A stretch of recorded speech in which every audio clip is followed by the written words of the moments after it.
कुछ और चीज़ें सामने आई थी, मंजरें यहाँ पे गैर इखलाकी किस्म की वीडियोस थी। आप लोगों का किस किस्म का ताल्लुक था? घूमने के लिए भी जाते हैं, बाहर शूट करने के लिए भी जाते हैं, और साथ में रूम भी शेयर करते हैं। दुनियादारी ये चलता है, कोई भी दूध का धुला नहीं है।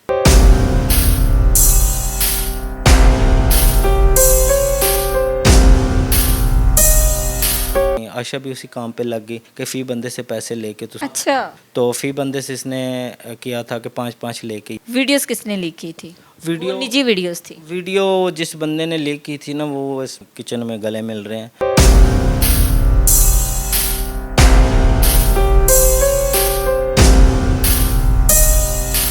उस दिन जो सारा वकूआ हुआ था वो प्री प्लान था? नहीं, वो रैंडम था, रीप्लान नहीं था। वो वीडियो वायरल होने के बाद इकरारुल हसन, यासिर शामी साथ साथ ये भी लालच भी दे देते, गवर्नमेंट की तरफ से आपको करोड़ा रुपया मिलेगा, डिफेंस में घर मिलेगा। अच्छा, उस हिसाब से वो जो जो लोग बोलते रहे हैं वो चलती गई है।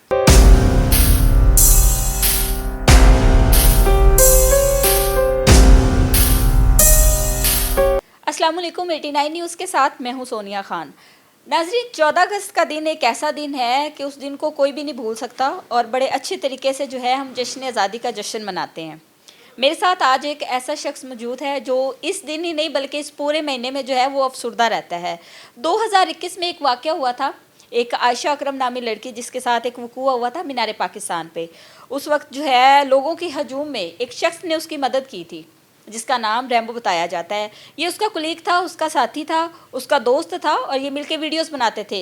खातून जो है वो टिकटॉकर थी और उस इंसिडेंट के बाद जिस शख्स ने उसको प्रोटेक्शन दी थी उसी के अगेंस्ट उसने कुछ बातें की थी। उसके अलावा इस वाक़े के बारे में ये कहा जाता है कि ये वाक़या जो है ये सारा मनगढ़ंत कहानी थी, ये पहले से प्लान किया गया था और प्री प्लान ये सारा मामला हुआ था।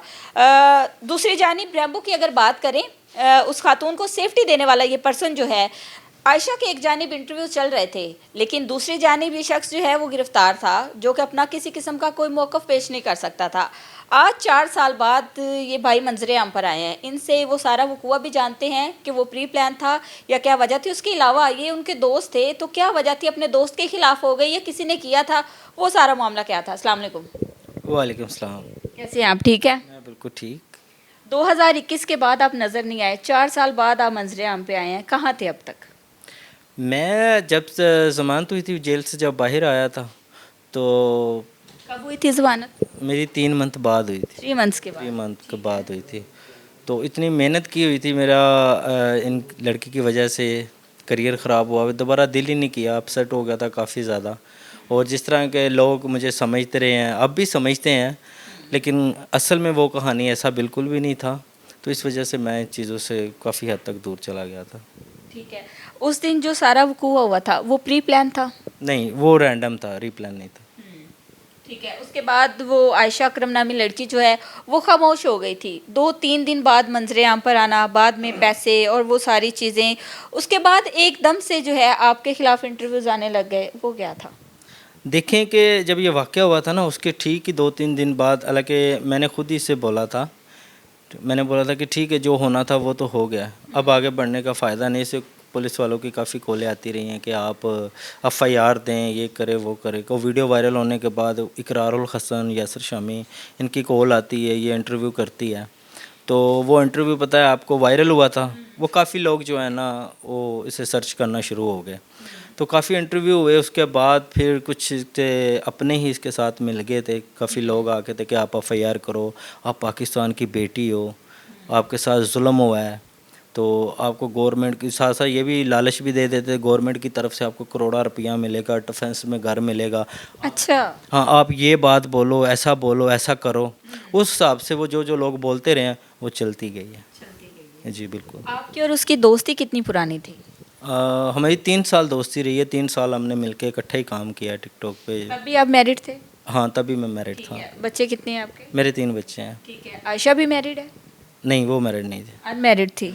आपकी जो जो दोस्ती थी ये कैसी दोस्ती थी? बहन भाइयों वाली दोस्ती थी या कुछ और चीज़ें सामने आई थी, मंजरें यहाँ पे गैर इखलाकी किस्म की वीडियोस थी, तो आप लोगों का किस किस्म का ताल्लुक था?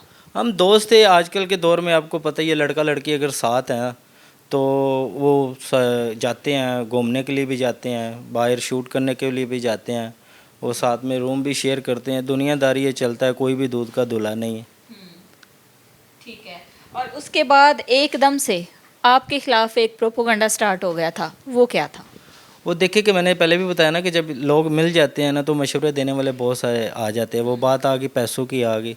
वहाँ से फिर काफ़ी लोगों ने कुछ मैं खैर कुछ सारे वकील तो एक जैसे नहीं होते। कुछ वकील ऐसे भी होते हैं कि जो पैसों के चक्करों में काम करते हैं। तो वो वही कब आके ना कि फ़ी बंदे से पैसे लेना है तो फिर ही सुलह करनी है। आशा भी उसी काम पे लग गई कि फ़ी बंदे से पैसे लेके तो सुलह करनी है, तो फिर इनको रिहाई दिलानी है। तो फ़ी बंदे से इसने किया था कि 5-5 लेके ये सुलह करेगी, 5-5 लाख रुपया लेके। कैसे मिले? मैंने इससे मना किया था इस चीज़ को लेके। मैंने बोला इस काम में मैं तुम्हारा साथ नहीं दूंगा, जिस वजह से इसने मेरे ऊपर ये झूठे इल्ज़ाम जितने भी हैं लगा दिए थे। ठीक है। अच्छा, एक ऑडियो भी जो है ना, उस टाइम वीडियोस तो हुई थी लीक, कुछ ऑडियोस भी थी, उसमें भी पैसों का कोई मुतालबा चल रहा था, वो क्या था? वो ऑडियो मैं ही रिकॉर्ड कर रहा था। आप क्यों? मैं इसलिए रिकॉर्ड कर रहा था कि क्योंकि जब इसने कहा था कि तुम अगर मेरा साथ नहीं दोगे तो तुम भी जेल की हवा खाओगे, ये काफ़ी लोगों ने ऑडियो सुनी भी थी और लोगों को लग रहा था कि ये आपस में प्लान मिल के कर रहे हैं, लेकिन ऐसा बिल्कुल भी नहीं था। सिर्फ आयशा को पता नहीं था कि मैं को रिकॉर्ड कर रहा हूँ, क्योंकि अगर उससे पता होता कि मैं रिकॉर्ड कर रहा हूँ वो बोलती ना, वो मैं कभी भी ना बोलती। मैं अपनी सेफ्टी के लिए उससे सिर्फ बोल रहा था कि फ़ी मुजरम से कितने कितने पैसे होने चाहिए। उसने बोला बड़ी मुश्किल से 5-5 लाख रुपया ये देंगे। और रिकॉर्ड करने का मकसद यही था कि कल को अगर मेरे ऊपर ये इल्ज़ाम लगाती भी है, वो औरत है, ठीक है, और औरत की सुनी जाती है पाकिस्तान में, तो मेरे पास कुछ ना कुछ प्रूफ हो अपनी सफाई पेश करने के लिए। जी। तो और कुछ वीडियोस थी, वीडियोस किसने लीक की थी? वीडियो वो निजी वीडियोस थी। वीडियो जिस बंदे ने लीक की थी ना, वो देखी होगी शायद सब लोगों ने। हम इस तरह किचन में गले मिल रहे हैं।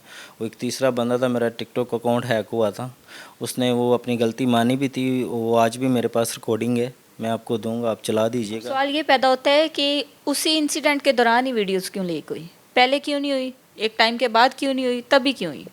देखिए जब आग लग जाती है ना, कुछ लोग ऐसे भी होते हैं तेल छिड़कने वाले, मौके का फ़ायदा को उठाने के लिए, बस यही बात थी। ठीक है। तो आयशा आपके अगेंस्ट हो गई थी फिर उसके बाद? हाँ, मेरे खिलाफ़ हो गए थे और मुझे खुद पता नहीं था इस चीज़ का, और अपने ही घर से उसने मुझे गिरफ़्तार करवाया था कि ये बंदा जो है रुकावट बनेगा। कितने साल हो गए? 4 साल हो गए, आप 3 माह बाद बाहर आ गए थे, बातचीत होती है, अभी कोई कांटेक्ट है? मैं जब बाहर आया था 3 मंथ के बाद, उस टाइम इसकी कॉल आती है मुझे कि मुझसे गलती हो गई है, मैं बड़ा रोई हूँ, तुम्हारे दूर जाने से मुझे एहसास हुआ तुमसे मुझे प्यार है। हालांकि मुझे भाई भी बोला, कुलीग भी बोला, दोस्त भी बोला, एक पार्टनर भी बोला। तो हाँ, एंड कुछ इंटरव्यूज में उसने कहा था कि वो मेरा भाई भी है। बिल्कुल भाई भी कहती थी, दोस्त भी कहती थी, और वो जो वीडियोस आई थी उसके बाद जितनी लोगों की हमदर्दी उसके साथ थी, लोग उतनी नफरत की निगाह से देख रहे थे। देखिए कि वो अपने ही सवालों जवाबों में उलझ गई, ठीक है। तो ऐसा तो सीन नहीं था, भाई वाला उसने ही बोला था इंटरव्यू पे बैठ के, और मैं उस इंटरव्यू में साथ था। बाद में इस बात को लेके भी हमारा झगड़ा हुआ था कि यार जब हम दोस्त चल रहे हैं तो भाई बोलने की क्या ज़रूरत है। हमारी वीडियोस आ रही हैं, कपल वीडियो आ रही हैं टिकटॉक पे, तो ऐसा नहीं होना चाहिए था। 3 साल तक आप लोग साथ रहे, तो क्या कोई शादी का भी प्लान था तब? नहीं, ऐसा कुछ भी नहीं था, कभी भी नहीं, इस बारे बात ही नहीं हुई, शादी का बिल्कुल प्लान नहीं था। हाँ, ये था कि काम कर रहे हैं साथ में, जब तक साथ हैं हम वीडियोस बनाएंगे। ठीक है। आयशा जो है उन दिनों में क्या कर रही थी? मेरे ख्याल कोई अपनी वो जॉब कर रही थी, उसके बाद अब वो किधर है, कुछ पता है? नहीं, मुझे इस बात का नहीं पता वो किधर है। बस एक दफ़ा मेरा रब्ता हुआ था, वो भी इसने किया था। उसने माफ़ी मांगी थी तो आपने क्या कहा? नहीं, मैंने यही बोला था जो हो गया वापस तो नहीं आता ना, चलो छोड़ो। लेकिन ये जो इल्ज़ाम मेरे ऊपर लगाए, ये किसी के कहने पे लगाए या खुद कहती, किसी ने मुझे बोला तो था लेकिन मैं बता नहीं सकती। अगर आपको ऑडियो चाहिए तो ये भी आप चला देना, क्योंकि मेरे पास तो इतने उसके सर पे बाल नहीं है जितने मेरे पास आप आज भी प्रूफ है। तो मैं बस खुद ही जो है ना किसी केस से बरी हो गया। मेरे ख़िलाफ़ जितने भी चीज़ें बोली गई पूरी दुनिया पे, हमने कानून का फेस किया। हम पाकिस्तान की अदालतों पे पूरा यकीन था, हमने कानूनी तरीके से लड़ा, वो केस को विन किया, और उधर से कोई भी किसी किस्म का प्रूफ, कोई सबूत मेरे ख़िलाफ़ नहीं पेश हुआ। जब 3 माह बाद आप बाहर आए थे तो आपने कोई मौक़िफ़ नहीं दिया अपना? देखे कि चीज़ें चलती रही हैं। इतना ज़्यादा डिस्टर्ब हो गया था कि मेरा दिल ही नहीं करता था बाहर आने को। अभी भी मैं कोई अगर इंटरव्यू को कर रहा हूँ ना, तो देखिए हर बंदे का हक बनता है। जिस तरह के वो कहती थी कि मैं पाकिस्तान की बेटी हूँ, या मैं युगांडा तक वो हूँ नहीं, क्योंकि मैं भी पाकिस्तान का बेटा हूँ, मेरा भी हक बनता है मैं अपनी सफाई में कुछ बोलूँ।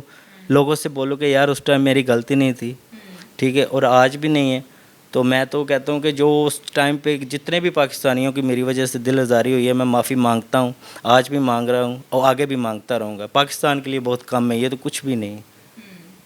उस दिन को किस तरह से देखते हैं? उस दिन जो कुछ हुआ, आयशा की गलती समझते हैं, अपनी गलती समझते हैं, हालात की कहते हैं, क्या कहते हैं? देखिए, जब बुरा वक्त आता है ना, बता के नहीं आता, तो कुछ अपने लोग ही होते हैं जो पीठ पीछे खंजर खोप देते हैं। बाकी तो जो भी हुआ आप लोगों के सामने ही था, सारा एक रैंडम ही हुआ था। वाक़या होने के बाद वो ना प्लानिंग की गई थी उसकी तरफ से कि लोगों से पैसे लेने, जो होना था वो तो हो गया, अब लोगों का फ़ायदा उठाएं, इस वाक़या का फ़ायदा उठाएं। वो शायद कुछ हद तक उठा नहीं पाई मेरी वजह से। 3 माह जब आप अरेस्ट रहे हैं तो आपकी किसने सपोर्ट की थी बाहर आने में? उसके अलावा सारी कार्रवाई जो है वो कौन कर रहा था? आपके पीछे कोई था फैमिली के अलावा? देखिए, जब बुरा वक्त होता है ना तो कोई साथ नहीं होता, जब अच्छा वक्त होता है तो सब साथ होते हैं। तो मेरा एक भाई बना हुआ है, दोस्त है परवेज़ जट, उसकी मुझे बहुत ज़्यादा सपोर्ट थी और मेरा उन्होंने बहुत साथ दिया इस मुश्किल वक्त में। और एक मेरा छोटा भाई था, उसने बड़ा साथ दिया मेरा। तो मैं परवेज़ जट का बड़ा शुक्रगुज़ार हूँ, आज भी मेरे साथ खड़ा है, आज भी हर मुश्किल वक्त में और अच्छे वक्त में वो मेरे साथ है। बीवी और बच्चों के साथ उस टाइम जो थी वो आपने भी ज़्यादती की थी। दोस्ती के कह लें, दोस्ती के रूप में आप लोगों के जिस तरह के ताल्लुक़ थे, एक खातून एक बीवी जो है वो कभी बर्दाश्त नहीं करती। तो मुश्किल की इस घड़ी में बीवी ने कितना का साथ दिया आपका? बीवी ने मेरा बहुत साथ दिया, लेकिन मैंने उसे पहले ही बताया था कि यार मेरा ये काम है, मैं करता हूँ, मैं टिकटॉक बनाता हूँ, लेकिन मेरा किसी के साथ रिलेशन नहीं है। मेरा ये काम है, मैं कोई जॉब नहीं करता था। मेरी यहाँ से टिकटॉक से, स्नैक से और लाइकी से। उस टाइम तो टिकटॉक से मेरे ख्याल में अर्निंग इतनी नहीं होती थी, या तब भी होती थी?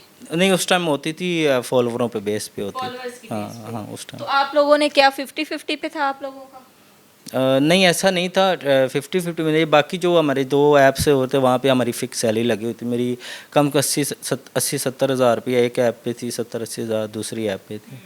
तो इस तरह मिलजुल के ही हम करते थे। बाद में उसने बोल दिया कि जी सारा कुछ तो मैं ही करती हूँ, मेरा इसने इतने पैसे खा दिए। 50 हज़ार रुपया उसकी खुद की सैलरी थी। हम जहाँ भी जाते थे ना, हम मिल के करते थे, ना वो पैसा लगाती थी ना मैं, मिल के करते थे। टिकटॉक पे आज आपके कितने फॉलोअर्स हैं? आज मेरे 4 लाख से ऊपर है। 2 अकाउंट जो हैं वो मेरे वैसे ही पड़े हुए, उनको मैं यूज़ नहीं कर रहा, नहीं है, यूज़ नहीं कर रहा। ठीक है। तो कितने साल जब वापस आए, बाहर आते साथ ही टिकटॉक पे दोबारा आ गए थे? नहीं, मैं 3 साल के बाद आया हूँ। 3 साल के बाद लोगों ने पहचान लिया था कि ये वही रैम्बो है? यही एक दिल आज़ारी होती है बहुत ज़्यादा, जब भी लोग देखते हैं ना तो उसी नज़र से देखते हैं कि यार ये वही है मनारे पाकिस्तान वाला, ये वो। तो तकलीफ़ होती है। वो एक टाइम था, गुज़र गया। वो लोग सोचते हैं कि शायद सारा कुछ मैंने किया होगा, लेकिन ऐसा कुछ नहीं था। मैं शुरू से फ़नी वीडियो बनाता हूँ, कोशिश करता हूँ कि मेरी वीडियो देख के सामने वाला बंदा जितनी भी टेंशन में है वो हँसे। आशा का अकाउंट देखते हैं, उसके कितने फॉलोअर्स हैं? वो भी अभी कोई टिकटॉक बनाती है? उस टाइम पे उसके तो 2.5 लाख फॉलोवर थे, मेरे उस टाइम 12 लाख फॉलोवर थे। लेकिन वो अकाउंट बैन होने के बाद मैंने नहीं उसे देखा कहीं पे भी सोशल मीडिया पे। कहीं पे नहीं देखा। लोगों को, वो लोग जो आपसे नफरत का इजहार करते हैं, बैड कमेंट्स करते हैं और अभी भी उसी नफरत की निगाह से देखते हैं, उनको क्या मैसेज देना चाहेंगे? देखिए, उनको मैं यही कहना चाहता हूँ कि मेरा मेन मकसद सामने आने का यही है कि आप लोगों को मैं सफाई दे सकूँ कि मेरी गलती नहीं थी। लेकिन हाँ, मैं हर पाकिस्तानी को, मैं भी पाकिस्तानी हूँ, दिल आज़ारी होती है पाकिस्तान के लिए। लोग जान भी देते हैं, हम भी देते हैं।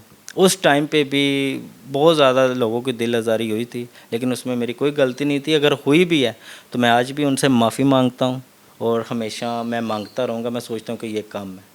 बहुत शुक्रिया रैम्बो मंजरे, यहाँ पे आके आपने अपना मौक़िफ़ दिया। चाहिए तो आपको था कि जब आप 3 माह बाद बाहर आए थे तो शायद आज लोगों के दिलों में जो है ये चीज़, बहुत सारे सवालात जो थे शायद उनके जवाबात आप पहले दे देते तो आज लोग आपसे नफ़रत ना कर रहे होते। खैर, थैंक यू, आपने अपना कीमती टाइम दिया। इसी के साथ अपनी मेज़बान सोनिया खान को दीजिए इजाज़त। अल्लाह निगहबान।